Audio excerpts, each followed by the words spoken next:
Thank you all for coming. As was indicated, my area of specialty is really technology law and technology companies. And I don't really, in general, include online companies that do business online, except sort of indirectly that some of my clients spill over in that. I do a lot of software licensing and distribution. I do a lot of finance for startups in terms of investment deals. But I have recently taken a strong interest in a couple of things about the environment that we live in that are changing, particularly privacy. And I got grumpy enough that I decided to start blogging on it. And that led me looking to what I needed to do to really have a successful blog. And that took me into the Can-Spam Act and some other related things. And then I had a client that I got sort of by accident who was selling retail products online. And they had labeled 98 out of 100 items on their website correctly. Two of them they had just mildly mislabeled, and they got sued in Ohio and had to hire an Ohio law firm. And it's going to be a very expensive problem for them. So because of that and my own interests, I started doing a little research and then realized that there's so much here that there are a lot of people that might be interested in a broad overview. So that's what I'm going to provide you with today. You're likely to have questions, which I'll try to answer at the end. And if I can't answer them, then maybe somebody else here in the room will know a little more than I do, or I will take them and try to get you an answer later on this week if I can't help immediately. So doing business online.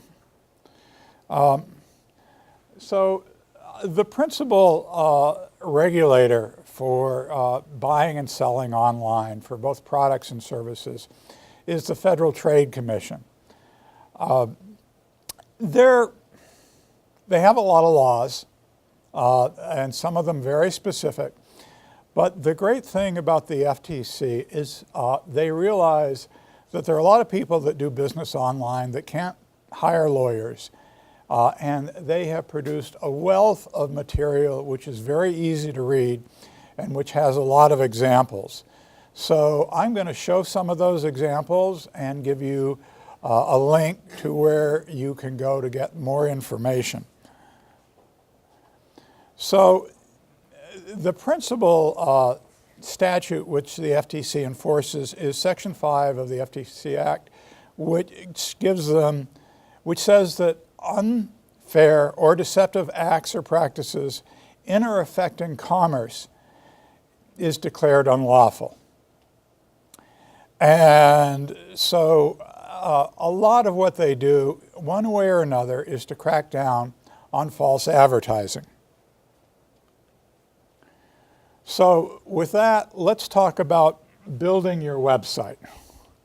So if you have a retail store and you're going to build your website and you go out and hire a website designer, and you're one of those website designers, how many people here design websites? Just so a few of you. Okay, well, the heads up is you can be liable for the false or misleading advertising on the website.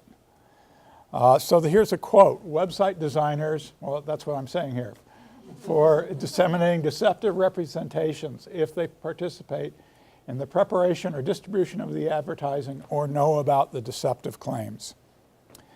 So that's just to get you to sort of pay close attention here. And in fact, and I'll get to this in a couple of minutes, the FTC actually even goes slightly further than what they said here. But The FTC has started to pay particular attention over the past decade to internet advertising. And there are a number of requirements, but in addition to the fact that advertising shouldn't be false or misleading, your disclaimers should be clear and conspicuous. And often what this means is that the disclaimer needs to be close to the claim that the advertisement is making. So here, somebody is advertising pearl earrings. Well, notice, and this is from the FTC set of examples, notice that they put imitation right next to pearl. And that's how the FTC wants you to do it. You don't put imitation down somewhere under add to cart.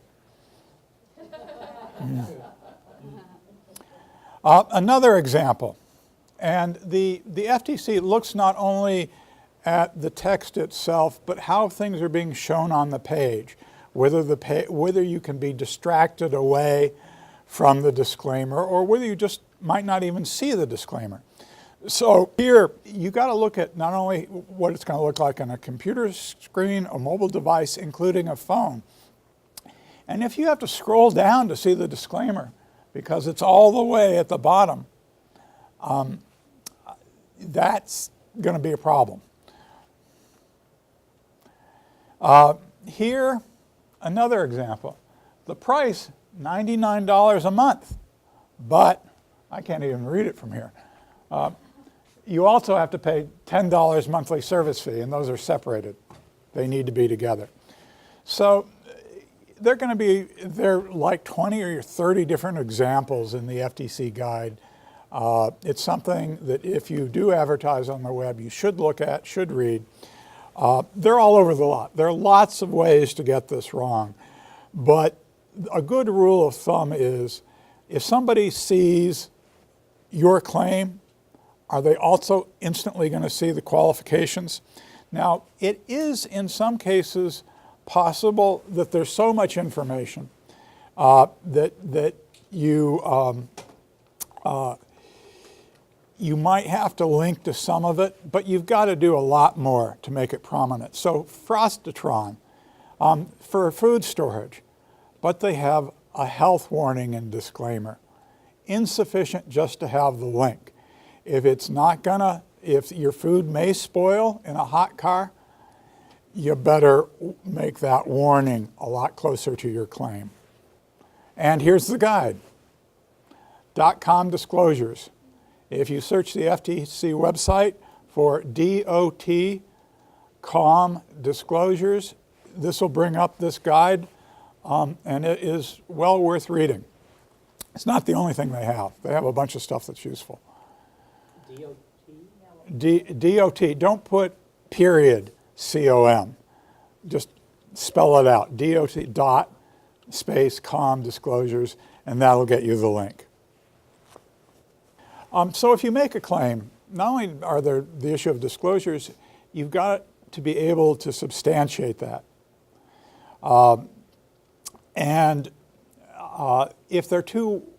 If you make a claim and there are a couple of different ways of interpreting that claim and one of them is wrong, you can be liable. They're looking at what most reasonable consumers are going to think when they read your claim. And I said there was going to be a little bit more about website designers. Another quote from the Federal Trade Commission. Website designers are responsible for reviewing the information used to substantiate ad claims. I didn't know that. I was surprised. But the FTC is only one organization. They have a limited budget.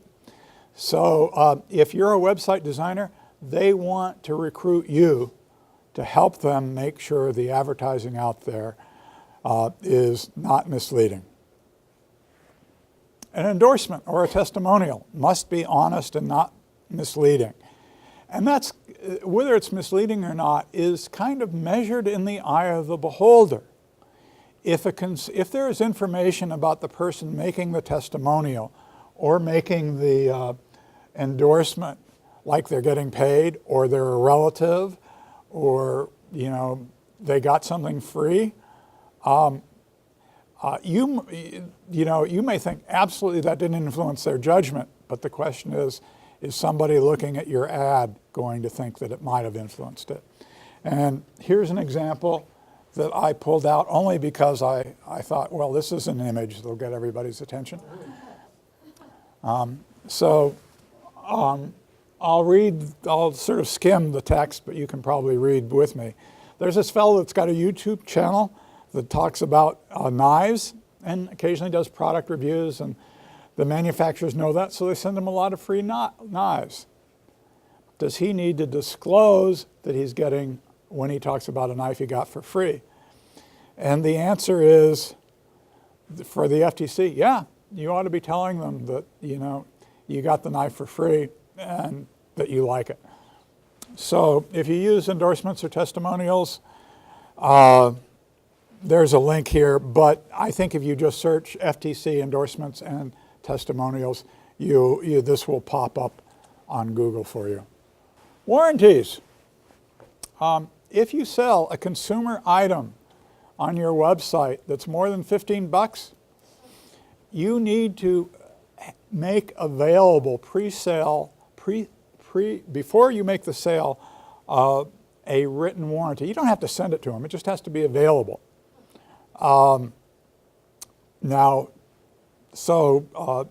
Just another little trap for the unwary to keep in mind, and that's the Children's Online Privacy Act. I'm curious how many people have heard of that? 1, 2, okay. So if you market to children under the age of 13, or if you have good reason to know that children under the age of 13 are visiting your website, and you collect information about them, you need to go online and research COPPA. And the FTC has, again, it has some good material on that. You don't need to hire a lawyer, at least not unless you run into trouble, but you should go and read the material. On specific industries, if I were selling something online, I would go to the FTC website and using their search tool, and if I were selling, there's some things one can guess at, tobacco or used automobiles, or mattresses. But they have, and there are other laws. If you say made in the United States, it better be made here. If you sell wool, it has to be disclosed where it came from. But there are some very specific items, a fair number, where they have gone in and said, if you're selling this online, you need to make a certain type of disclaimer. Whatever your industry you're in or business you're in, I'd go in and just do that quick search and see if anything came up. The 30-day rule. So you sell products online, you better ship within 30 days. And if you can't ship within 30 days, you need to tell the purchaser. And you need to get the purchaser's consent to a later shipment. When you ask for the consent, there are a set of required disclosures. Again, go to the FTC website and search 30-day rule, and they'll tell you everything you need to know. But if you don't get the consent, you have to automatically, without them asking for it, return their money. Creating a market. I'm not sure how relevant this is going to be for everybody, but I found it kind of interesting. Mostly because before I opened, I've been a lawyer off and on for a long time, but I've always been one lawyer in a much larger organization. So I never really got involved in advertising or just sort of the details of running a law firm. But when I was thinking, gee, there's probably some fun stuff to do here in Nevada City and in Grass Valley, practicing law, I went online and I spent a little time really digging into some ethical rules. And I found a very interesting thing. And this is from the bar associations looking at the ethical rules governing lawyers. And I forget the states, but there were 2 states which considered the situation of putting a competitor's name as a keyword in, hidden as a meta tag, or I forgot what they're called these days, on your website. And so that when somebody searched for that competing attorney, your name and firm would pop up. And one of them said, "Oh, that's a terrible thing. Don't ever do it. You'll get disbarred." And another said, "Sure, absolutely, not a problem." Well, the same thing, unfortunately, at the moment is true about everyone. The courts are divided over whether using a competitor's trademark as a search term as part of your SEO is legitimate or whether it's a violation of the Lanham Act. The good news is in California it's okay, but there are a whole bunch of states it isn't okay in. So if you're being really local, you can probably do it. Not so sure I'd do it elsewhere. Okay. Here that is. Yes, it's a hidden keyword in California. Also, if you advertise with Google, can you use third-party trademarks? Well, at least as of a few months ago, Google Ads will let you use third-party trademarks. You meet one of these tests. You use it, I don't know quite what they mean by being in its generic or descriptive sense, except maybe Xerox qualifies, because that, yeah, or Kleenex, that's a good example. If you sell it, if you sell a branded product and the manufacturer lets you use their trademark, yeah, Google will too. Or you're selling parts. You sell something that can only be used for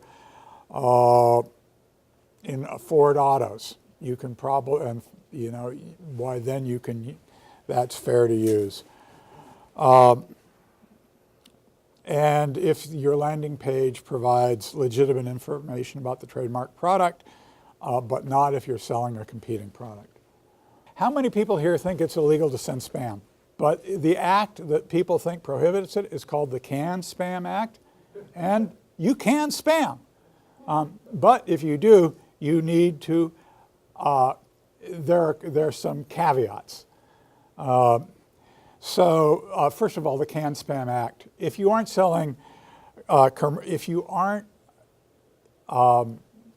your email does not have commercial content, why then, it's free speech and you can send out as many as you want. That's why you probably get a lot of political ads you didn't sign up for. Let's look at my own website. I have a really sort of casual website. If I had a blog to really advertise my services, I'd need to add certain disclosures to that. Even if it was, if I put this up on my website, I might have to make certain disclosures, forgetting about Can, I'm just using this as an example. But that's not what I do with my blog. With my blog, I sort of say, what is the country coming to? Think about the secondhand consequences of certain things. Or those bloody Europeans are crazy. And I can't practice law in Europe, so that's not really advertising my own services. So it's thought-provoking. Yeah, exactly. I can get that. So if you, yeah. Your headers, domain names, subject lines, everything must be accurate, not deceptive. If it's an advertisement or a solicitation, you must disclose that fact. And most often this is done by saying advertisement somewhere, but there are some cute ways of doing it where you actually don't say it's an advertisement, but it's perfectly apparent to even the brain dead that it is an ad. You must include a valid postal address, not just where somebody can send you email, but something where they can send you snail mail. You must clearly, and these last two are really the big ones, you must say how somebody can opt out or unsubscribe. So if they are really tired of getting emails from you, they can find a way to prevent that. And then you've got to honor those requests within 10 business days, or 10 days, I forget which. What's the problem with spam? And why does MailChimp and a bunch of other companies like MailChimp absolutely positively insist that you get somebody's consent before you send them email through MailChimp? Well, the MailChimps of the world, what they do is they pride themselves that a very high percentage of their email will actually reach the intended target, and it won't wind up in the junk mail bin.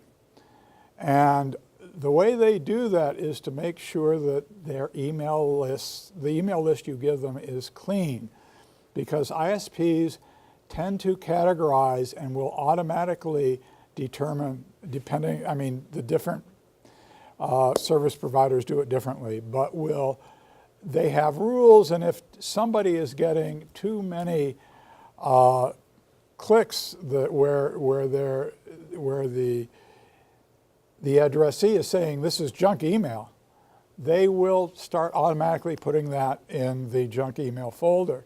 And the MailChimps of the world don't want that to happen to them. Also, they are now terrified of the European Union, as everybody should be, because the EU has gone off the rails for reasons I talked about a month ago, and will gladly talk to you again about after this. But in Europe, and you're a political party, this is just to show, to me this just shows how extreme this is. But it's not just political parties, it's everybody. If you send an email to somebody, unless it's for household or personal purposes, if it's, you have to have their consent before you can send them that email.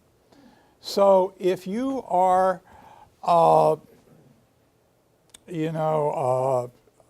a party in Germany or a political party, and you want to send an email saying vote for whomever, you have to have the addressee's permission first. I mean, it boggles the mind. Everything is opt-in. Everything is opt-in, and the reason just because I can't stay away from this topic, the reason to me it is terrifying is that it reinforces the power structure and makes it very difficult for new social movements to get going. Okay, where are we on this? So that's why I picked that gargoyle or whatever as the gotcha. His name is Spike? Spike. I've got his brother in my office. I don't know if you've looked through the window. Okay, and then we have the state of California. So they're another regulator you need to pay attention to. And boy, do they have a lot of regulations.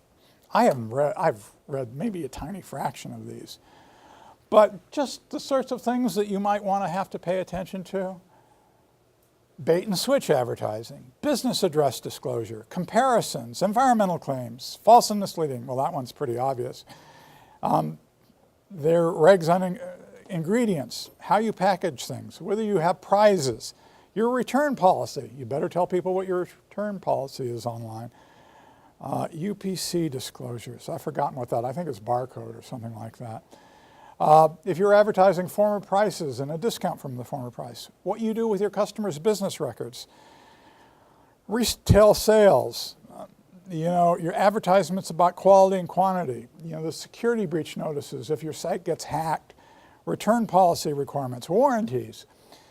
They're 19 pages because somebody in the state of California, as of 2010, not recently, I'm sure it's longer now, put out a list of all the things that you had to pay attention to if you were a vendor, and there were 19 pages of it. They diced it up fairly thinly, so it's not that there were 19 pages of totally, completely separate laws, but separate issues, 19 pages of them. It's probably a little longer now. The only thing I can say about this is use your common sense. If you think the state of California might want to prohibit it or regulate it, they probably have. Online privacy. if you want to stay behind the garden gate, well, what do you as somebody that markets online have to be concerned about? Well, the thing at the moment that you need to be concerned about is the 2003 law. And it starts with identifying personal information. And that's names, addresses, email addresses, various sorts of numbers. Any way you can contact somebody, not just online, but physically. And anything that's collected online and retained in combination with one of those other things. If you are collecting online, how do you comply with the 2003 law? Well, you have a privacy policy that identifies what sort of information you collect. If somebody can come to your website and see what information you've collected about them and change it, then tell them how to do that. Tell them how and when you make changes to the privacy policy, so that if they looked at it last year, has it changed?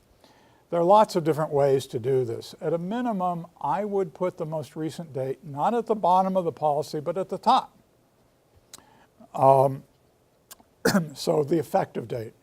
And for others of my clients that are really in the business space, I say, just send them an email when you send the policy. Just send it out to all your customers.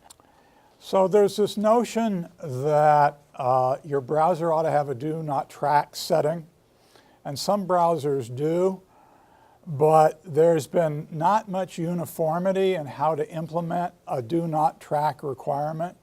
So a lot of people just don't bother. And the law doesn't say you have to respond to a do not track. It just says, tell us how if you do. So a lot of websites just say, we don't pay attention to do not track. And that's partly because there's not yet a clear standard. And last time I was here and did talk about privacy, I may have misunderstood somebody's question. I'll try to clarify it here a little bit here. If you have an ad for somebody else on your website and they are collecting information, then that should be in your privacy policy. Your privacy policy should say something like, advertisers on our website may also collect information about you. And if that's going to be a cookie that then tracks or is available as you go to other websites and shows you those lawn chairs that you were looking at every time you go to the next 15 websites, allude to that. And item 5, if you can just link from your policy to,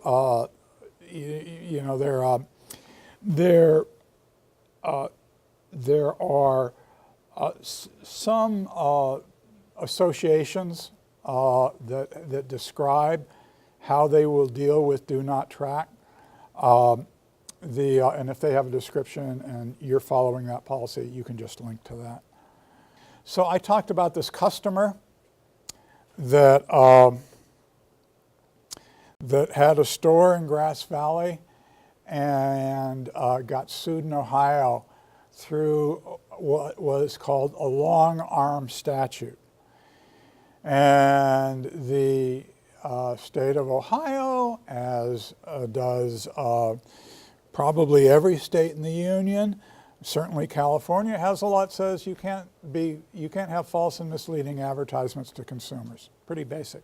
Same thing that the FTC does.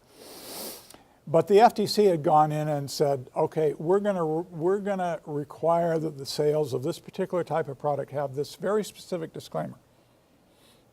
And this person did it 98 times out of 100, but failed to do it a couple of times. Well, guess what? There's some son of a bitch attorney, I don't know any other way to describe this guy, in Ohio, whose business model is to track compliance with this, and then he or his friend or his wife or somebody ordered, less than $50 worth of product from this person, and then turned around and slammed her with a lawsuit that is going to be in the thousands of dollars to settle, based on the fact that she had sold from her website into Ohio.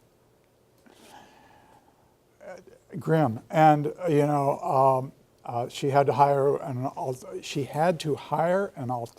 Ohio attorney who took a look at it and said, "Your goose is cooked, lady. Sorry."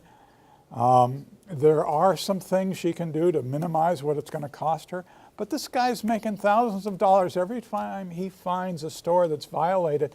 And it didn't have to be this particular product. I'm sure he's got a list of every single thing and just makes, probably a fairly good income going around and suing, and basically being a private right of action, enforcing all those FTC decisions where on very specific individual products. Oh, and how does the long-arm statute work? Well, there was sufficient jurisdiction by the fact that she had made 2 sales in 1 year to the state of Ohio. One sale she probably Ohio wouldn't have had jurisdiction, but she had the misfortune of having sold twice. What about B2B? Well, there's lots one can say about B2B.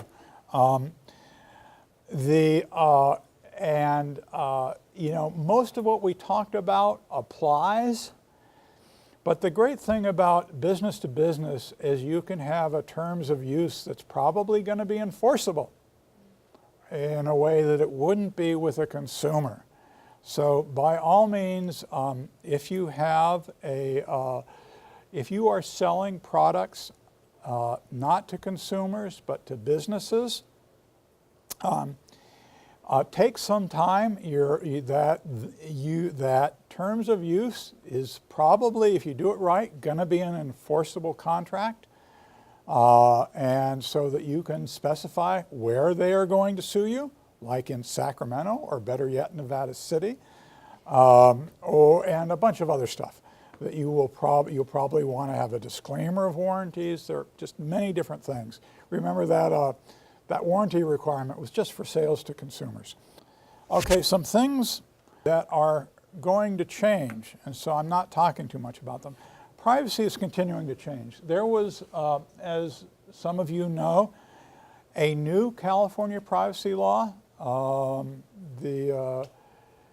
think the California, I forget the name, California Consumers Privacy Act of 2018, et cetera, which is relatively draconian. And if you do collect information about consumers who are basically every California resident, you have to adhere to several pages worth of requirements in terms of getting consent, letting them change information, putting a "do not sell my personal information" on your website. The list of what qualifies as personal information is extensive. At the moment, I don't think it applies to anybody in this room. It applies if your business does $25 million a year in revenue. I hope some of you are that fortunate. It applies if you collect information about 50,000 or more individuals, households, or devices. So I don't know how many devices you have in your house that connect to the internet, but I've got at least 5, and probably more. So that may hit a lot of people. Or, and here's the one that a lot of you that you're most likely to have to worry about: if you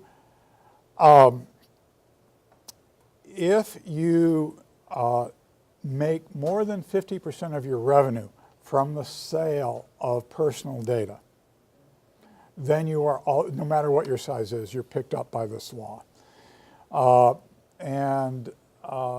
don't know how much of the information from my last lecture, which went through the details of this statute are yet available on the NC Tech Connection, but I have written it up, and there will be something, if it's not posted now, will be posted very soon on the NC Tech Connection website on that.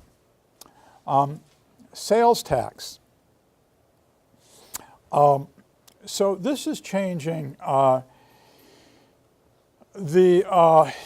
States would like to charge sales tax on sales that are made in their state, so that if you ship something to Delaware, Delaware would like to be able to charge you sales tax on that.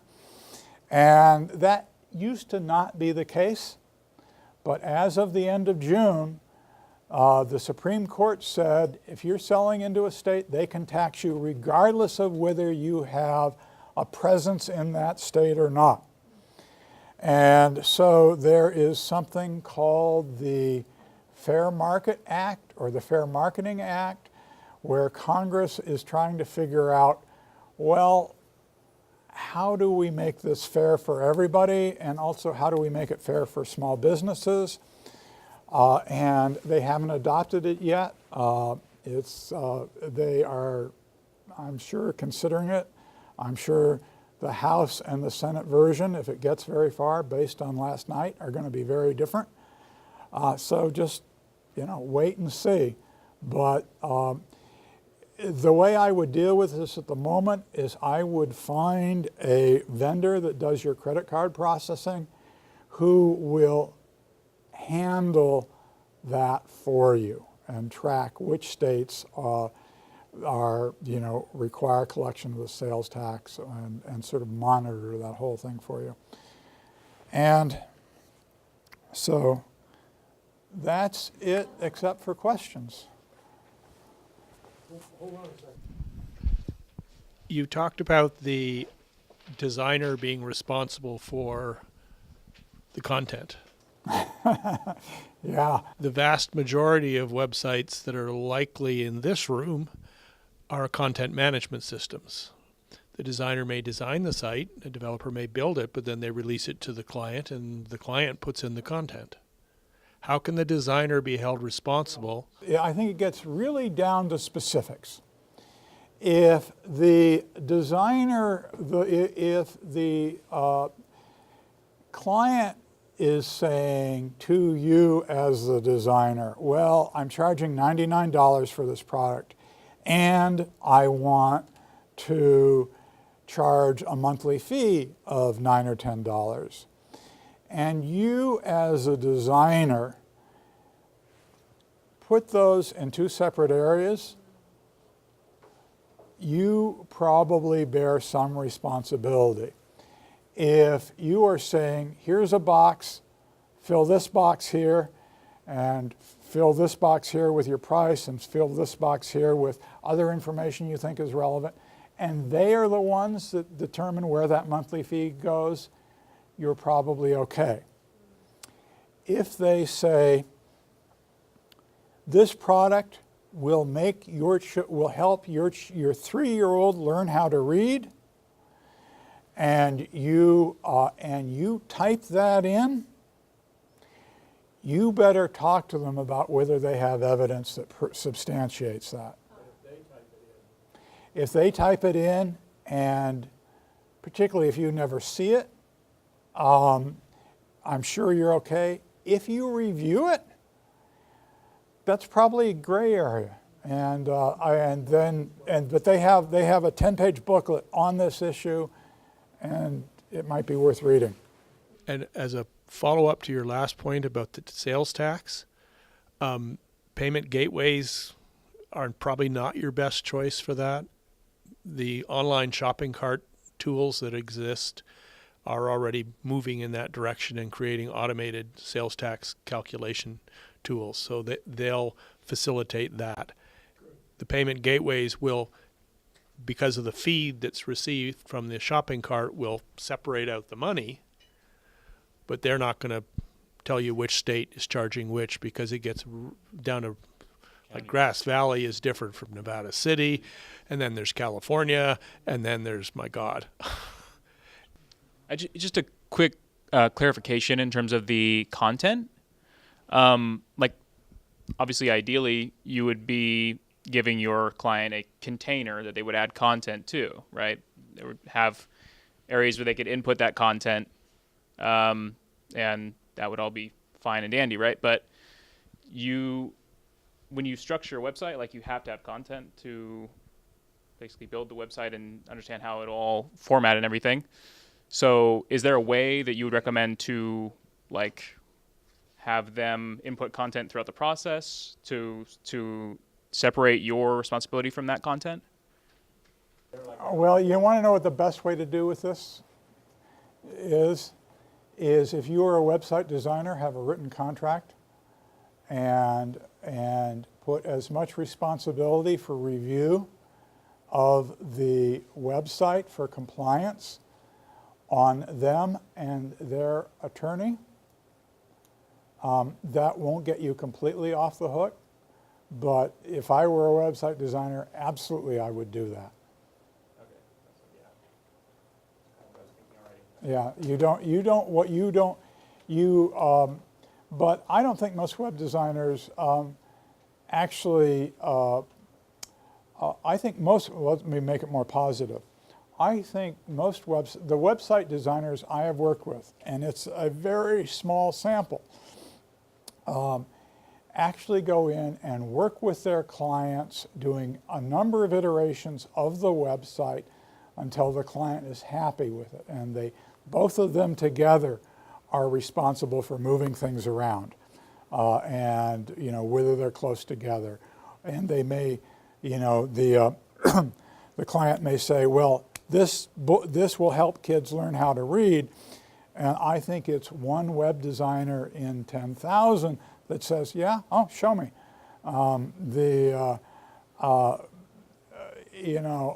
But I do think you ought, if you are working with a client and you are aware that they are making an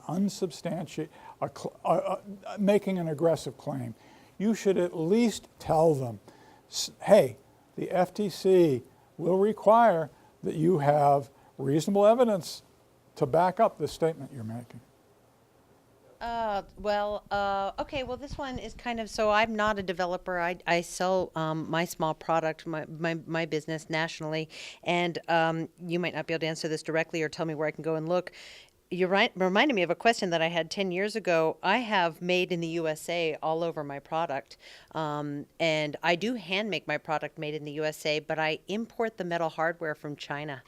And I was wondering if, because I use imported Chinese metal hardware in my handmade product, if that violated a made in the USA claim. I can't answer that question off the top of my head, but I can look it up and get back to you. And then I'm making an aggressive claim that my product promotes a safer environment, and I'm the foundation of the safety movement for pet safety products. So my claims are based on 23 years of my experience with my products.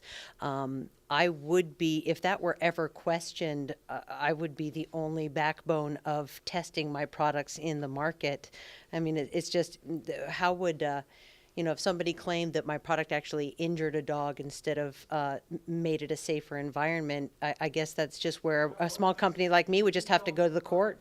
Inevitably happen. Yeah, it will. Because the world is full of unexpected events. Right, exactly. And So because I'm the foundation of the safety movement, there's not a lot of evidence to back it up. I guess I'm just a classic case of taking the risk, putting this product out, and going to a court of law if anything happened. well, I think there are some things you can do. I think rather than saying, so I have a friend who is selling and I'm not his attorney. This is just somebody that I was good friends with since law school. And his son has started a product that keeps cars cool, so you can leave your dog in the car. He's done extensive testing of variations, but of course, every car in every parking lot is unique. In your case, I guess what you might do is say, in my 23 years experience, this product has proven safe for the dogs, for my dogs and the dogs of my friends and neighbors who have used it. So that you tie it back to you rather than saying, you know, we've done extensive, or implying in some way that you've done extensive testing.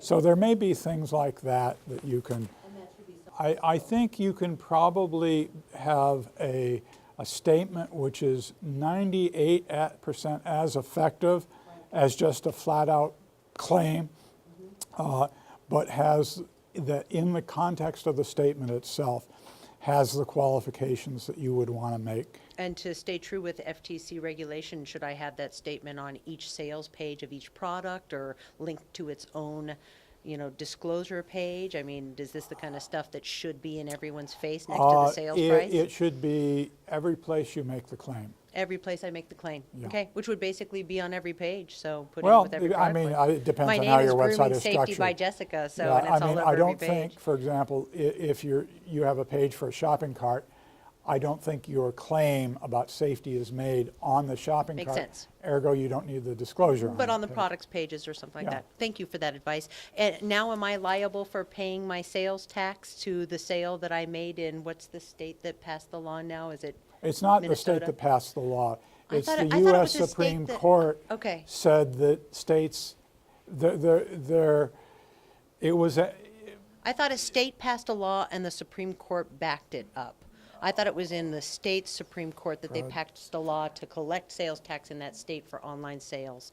And then that went to the Supreme Court. I might have misread it because I read everything with a no, you're 3-year-old in the probably room. correct, And and then I our don't Supreme remember the Court state. backed it up. So but- that means as of this year, there is a state that we're supposed to pay sales tax in. I'm just checking, that's Yeah. why I'm here, is these are one of the things. Last question, I'll move on, I'm so sorry, That- guys. Well, you Where know, did- that's another item I can look at That'd be and great. share with everyone. Yeah, because I'm But not sure if I'm going to sell in there that state yet, but I are might have. probably, I would be willing to bet that there is more than one state. At this So if time. it's Arkansas, I might say, let everybody know, oh, you know, that was with Arkansas, and Arkansas can now do that. But if New Jersey happens to have a similar law that just wasn't litigated, that law is effective now. Yeah, yep, that's what I But thought I again, read. the whole ground rules are likely to change whenever Congress gets around passing this law. And I think it'll be Right. soon, because it creates a lot of uncertainty for vendors. Yeah. Sorry, again, State of California said there were 19 plus things. Where would I go find the information for California's logistics? I will make sure that that link is on, a link to that is on the Great. NC Tech Connection website. There are about 5 or 6 different links I think will be useful. One of them will be in the Made in the USA and you know that, and some of the others I've talked about here. So I have 2 questions. The first one is I have a online education products. So it's not something you can actually hold. It's online. And it's through a platform, teachable.com. What's the tax liability on all of that? I mean, it's through a company that I have all my education on. And I mean, I know that when I've sold software in the past, that software isn't taxable. Yeah, software is taxable if you put it in a box and sell it. If you deliver it online, historically it has not been taxable, but I am not a tax lawyer. And If you're selling online on a platform, the platform should be managing. That's what I would think. That's what Wherever they host their servers, maybe more than likely. Right. Might be the state. And then my next question is, can I get, through my lead magnet, I get people from Europe. They're on my email list. Can I sell to them? Or is that illegal? I mean, the Europeans are crazy. They really are on this point. But what's craziest about what they do is that they attempt to assert jurisdiction over a business in Grass Valley that does business internationally. And I don't think they'll get away with it. So I think if you were in Europe, you would have to structure your business in a particular way.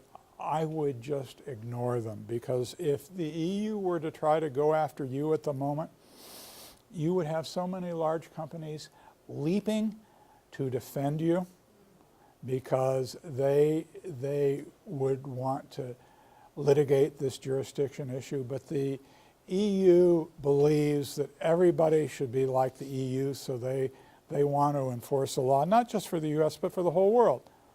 Well, what's right for the EU is not right for Indonesia, is not right for Argentina, is not right for us. And it's not really going to happen despite what. But if you are targeting EU customers, if you price your product in euros, or if your website uses a European language, then you probably ought to understand the General Data Protection Regulation, which is the new EU privacy law, and adhere to it, because that does give them sufficient context to show that you are intentionally marketing into Europe. If it's by accident, because you sell internationally and some subset of your customers happen to be Europeans, tell them to pound sand. Tell them I said so. Thanks.